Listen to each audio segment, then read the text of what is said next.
1974. godina. Jadransko more. Duboko, ispod površine, u metalnoj cevi dugovi 50 metara. 28 ljudi drži dah. Iznad njih američka 6. flota. Nosači aviona, razarači, NATO. Na sonarima Amerikanaca ništa. A podmornica ih prati satima. Snima šumove propelera njihovih brodova. Nevidljiva, tiha, tačna. Ta podmornica nije bila sovjetska. Nije bila britanska niti francuska. Napravljena je u Jugoslaviji. P-821. Heroj.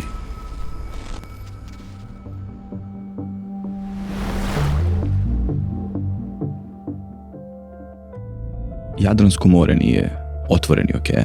To je zatvoreni bazen. Dug oko 800 km. Na krajnjem jugu jedini izlaz prema Sredozemlju.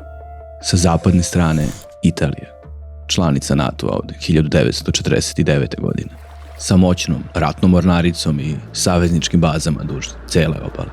Sa istočne strane Jugoslavija. Zemlja koja nije bila ni sa istokom, ni sa zapadom. Koja nije mogla da računa ni na koga.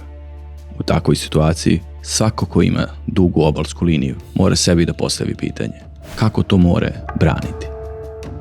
I podmornica je bila odgovor. Međutim, podmornice se ne kupuju kao oprema. Prodaju ih samo oni koji žele da kontrolišu koga naoružavaju i kako. Pritom, Jugoslavija nije bila omiljeni kupac.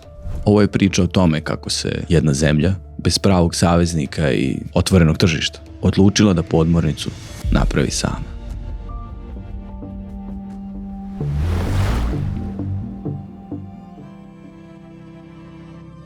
Oktobra 1927. godine Kraljevina SKS naručuje 2 podmornice u Velikoj Britaniji. Klasa L, izgrađene u brodogradilištu Vickers Armstrong u Newcastle. P1, Hrabri, P2, Nebojša. 8. aprila 1928. godine doček u Tivtu bio je veličanstven. Hidroavion je preleteo iznad za potpuni prizor. Narod Boke nije krio oduševljenje. I tu priča nije stala. Francuzi su brzo saznali za kupovinu od Britanaca. Izvršili su pritisak na kralja i vladu da i oni dobiju deo tog ugovora. Nije to bio samo politički pritisak. Francuska je bila ključni saveznik kraljevi. Krediti, diplomatska podrška, vojni sporazumi. U takvim okolnostima odbijanje nije bila opcija. Tako su naručene još 2 podmornice. Ovog puta je iz Francuske. Brodogradilište Loir u Nantu. Konstruktor Simon, tip 630. Nazvane Smeli i Osvetnik. Problem je bio odmah vidljiv. Britanske podmornice koristile su torpeda kalibra 533 mm, francuske 550 mm. 2 flotile, 2 standarda i 1 more. Tek krajem 30. godina standardizovano je naoružanje na 533 mm, kada su i francuske podmornice prerađene na odgovarajuće ostatke flote. 4 podmornice, 1 flotila i ambicija koja je bila veća od budžeta i od realnosti koja je dolazila.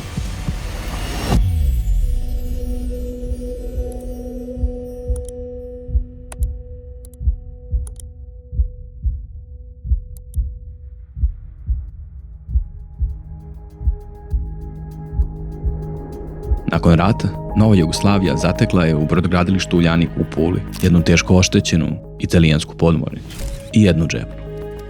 Nautilo, klasa Fluto, podvodni deplasman oko 1000 tona, pronađena potopljena, izvučena, remontovana godina. 52. dobila je novo ime, Sava, oznaka P802.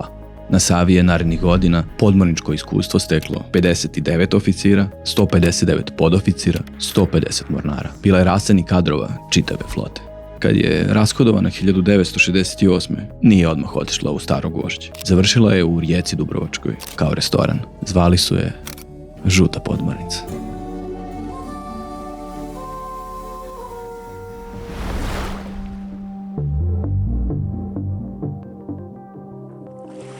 Prve domaće podmornice, klasa Sutjeska, projekat B81, nastale su ranih 60. godina, izgrađene u Uljaniku u Puli. Zasnovan je delimično na dokumentaciji pronađenoj u arhivama riječkog brodogradilišta. Planovi italijanske klase Sirena bile su korak napred, ali već u trenutku porinuća znalo se da nisu dovoljni. Negde sredinom 60. godina u Mornaričkom tehničkom institutu u Splitu počela je debata koja će potrajati. Starija struja inženjera zalagala se za evoluciju, poboljšati sutjesku, trup u obliku osmice, dvovičana propulzija. Poznato, sigurno, provereno. Ali jedna mlađa ekipa, na čelu sa potpukovnikom Žarkom Alujevićem Feđom, rekla je ne. Nije nam potrebna bolja sutjeska. Nama je potrebna sasvim druga podmornica. Šta je bila ključna razlika između starijih i mlađih inženjera i zašto je taj spor trajao godinama? Alujević i njegova ekipa zalagali su se za kaplječastu, drop-shaped, hidrodinamičku formu. Jedna osovina, jedan vijak, projektovano za podvodnu vožnju, ne za površinu. To je bio svetski standard tog vremena. Upravo ono što su gradile najsavremenije mornarice. Debata se vodila na vojnim savjetima i na testiranje modela obavljano su u hidrodinamičkom bazenu u Wageningenu, u Holandiji. Na kraju usvojen je projekat B71, kaplječasta forma, jedna osovina, revolucija. I sada je trebalo tu revoluciju napraviti. Za izradu projekta angažovan je brodoprojekt iz Rijeke. Gradnja je poverena novom brodogradilištu specijalnih objekata, BSO Split. Brodogradilište koje do tada nije gradilo podmornice. Za kratko vreme uz navoz broj 4 izgrađena je posebna hala. Navoz broj 5, mesto gdje će nastati 3 podmornice. U projektu B71 učestvovalo je 50 kompanija, instituta i fakulteta iz čitave Jugoslavije. Brodarski institut Zagreb nosio je čitav razvoj projekta. Brodoprojekt Rijeka izradila je tehničku dokumentaciju i radioničke crteže. Rade Končar iz Zagreba, pogonski i pomoćni elektromotori, generatori. TAB Mežica iz Slovenije, akumulatorske baterije od 70 tona. Železara Jesenice i Ravne, razvoj i isporuka čelika. SHL-4 za čvrsti trup. Metalurški institut Ljubljana i Vojno-tehnički institut Beograd, praćenje kvaliteta materijala. Dizel motor tipa 12 V493, firma MTU, nabavljeni na zapadu. Periskop, navigaciona i elektronska oprema, nabavljeni iz inostranstva gde je bilo moguće. Ukupno 19 prstenastih sekcija činilo je čvrsti trup. Svaki zavareni spoj pod posebnom kontrolom kvaliteta i jedna inovacija koja je Jugoslaviju stavila u sam svetski vrh. Oplata mosta i paluba napravljeni su od stakloplastike. Bio je to jedan od retkih primjera primjene ovog materijala u podmorničkoj gradnji u svetu u to vreme. Manji hidrodinamički otpor, manji šum, teže za detektovati. 110.000 institutskih sati godišnje. 8 idejnih projekata prefinalno. Podmornicu su tokom gradnje na navozu produžili, jer su stigli novi podaci o nabavljenoj opremi iz inostranstva. Nije to bila nikakva improvizacija, to je bila preciznost pod pritiskom.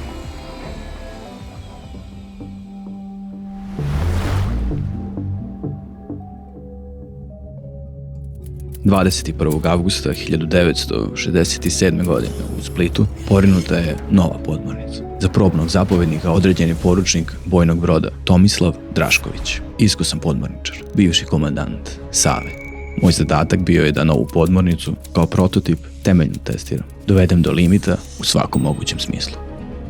Pre nego što je heroj krenuo na otvoreno more, prazan trup, bez opreme, spušten je dizalicom na dubinu od 240 metara kod Mljeta. Više od projektovane granice. Test čelika SHL-4 pre svega ostalog. Čelik je izdržao, a onda su krenula prava ispitivanja. Prvo, maksimalna brzina. Dubina 20 metara. 15,3 čvora, jak vrasak i lomljav. Stakloplastična oplata mosta raspala se pod hidrodinamičkim silama. Komadi su se zaglavili u položaj hidroplana. Pramac se uzdigao. I heroj je za nekoliko sekundi probio površinu mora velikom brzinom. Bukvalno je izleteo. Drašković je glavnom inženjeru rekao samo kratko: ode most. Nekoliko mjeseci kasnije, Jabučka kotlina. Ispituje se maksimalna dubina ronjenja. Na dubini od 190 metara, od skoro 20 atmosfera, popustio je dihtung u torpednom prostoru na pramcu. Jak mlaz vode prodire unutra. U glavi svakog podmorničara u tom trenutku samo je jedna misao. Da li je pukao čvrsti trup? Drašković je povećao brzinu i postavio hidroplane za izronjavanje. Kako se heroj kretao ka površini, prodor vode bivao je sve manji. sve se srećno završilo. Drašković je sa herojem proveo skoro godinu dana na ispitivanju. Odradio prvih 20 vožnji prema programu, izvršio i prva torpedna gađanja. 10. septembra 1968. P-821 zvanično je uvrštena u flotnu listu Jugoslovenske ratne mornarice.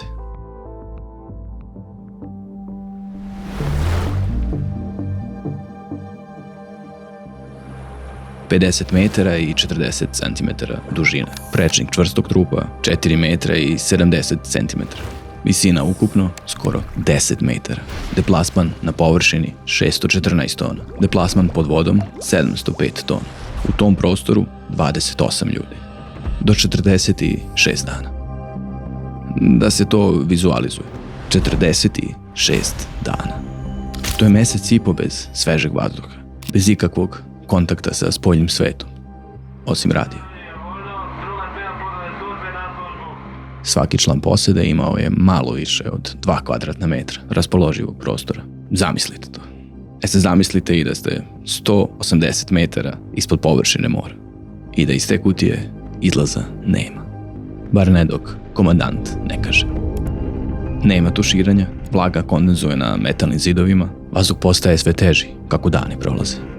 Toalet je procedura. Iza čeličnog pokrova mašine, na očigled svih, ručna pumpa, ventili, redosled koraka koje ne smeš da pogrešiš. Spavaće mesto deli nekoliko ljudi u smenama. Dok jedni spavaju, drugi rade. I stalno, u pozadini, hum elektromotora rade končar.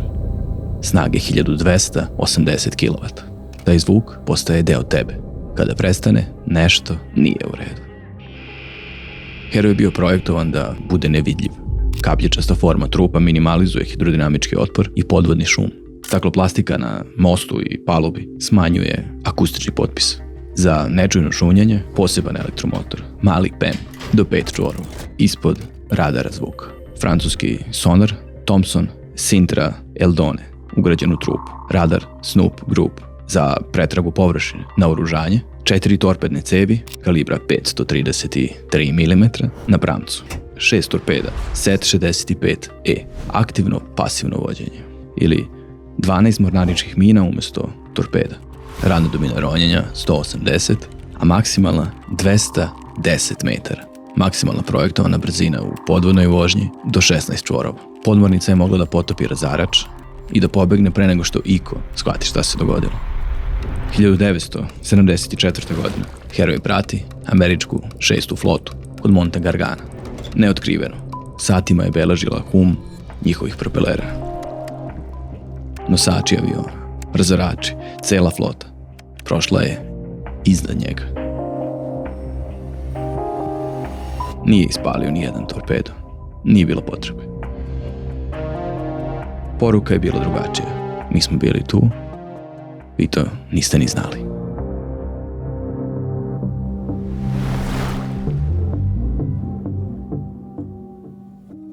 Heroj nije bio sam. Iza njega su dolazili P-822 Junak, primljen 1969. godine, i P-823 Uskok, 1970. 3 podmornice i 1 klasa. 77. godine Junak je proveo pod vodom 12 dana, bez i jednog izronjavanja, danonoćno u vežbi sa površinskim brodovima, avijacijom i diverzantima. Bio je to ogledni poligon za ispitivanje izdržljivosti posade, mikroklime i pogona. 12 dana, pod vodom, bez svetlosti dana. Posada je izdržala. Iskustvo stečeno u klasi Heroj odmah je ugrađeno u novi projekt. Projekt B-72, klasa Sava. Ovog puta domaći čelik, ML-60, razvijeno u železari Jasenice i železari Ravne. Po karakteristikama ekvivalent američkom čeliku HY-80, koji se koristio za nuklearne podmornice. Dubina ronjenja povećana je na 300 metara. 6 torpednih cevi, bojevi kompleti od 10 torpeda ili 18 mina. U projektu ponovo 50 kompanija i instituta. Jugoslavija je postala 11. zemlja na svetu sposobna da gradi podmornice po sopstvenim projektima. A onda posebna vrsta podmornice za posebnu vrstu rata. Severni Jadran, plitke vode, italijanska obala. Projekat B-52, klasa Tisa, diverzantske podmornice. Između 81. i 86. godine izgrađeno je ukupno 6 takvih podmornica, svaka nazvana po jednoj od jugoslovenskih reka. Tisa, Una, Soča, Zeta, Vardar i Kupa. Na vrhuncu 80-ih, 88. flotila podmornica imala je 11 operativnih podmornica, 5 velikih i 6 diverzantskih, 200 oficira i podoficira, 100 mornara. To je bio vrh. –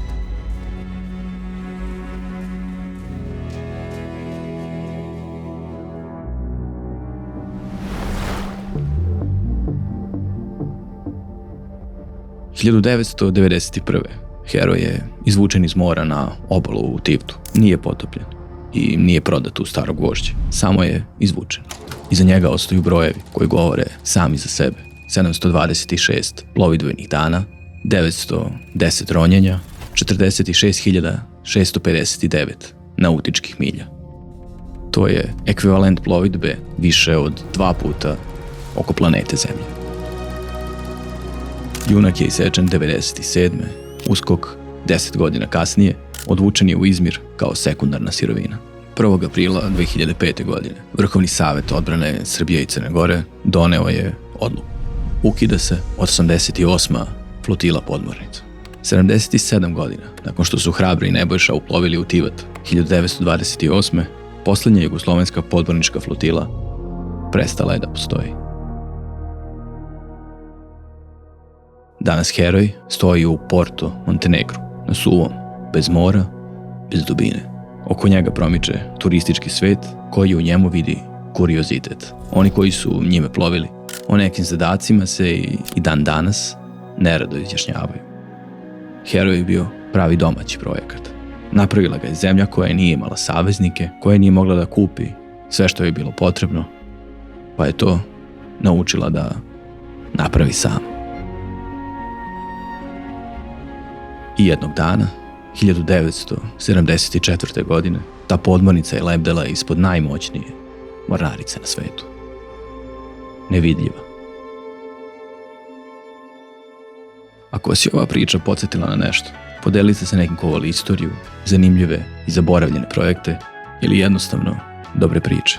Pretplatite se ako ste novi na kiosku i ostavite komentar koji jugoslovenski brod, vozilo ili projekat zaslužuje svoju epizodu.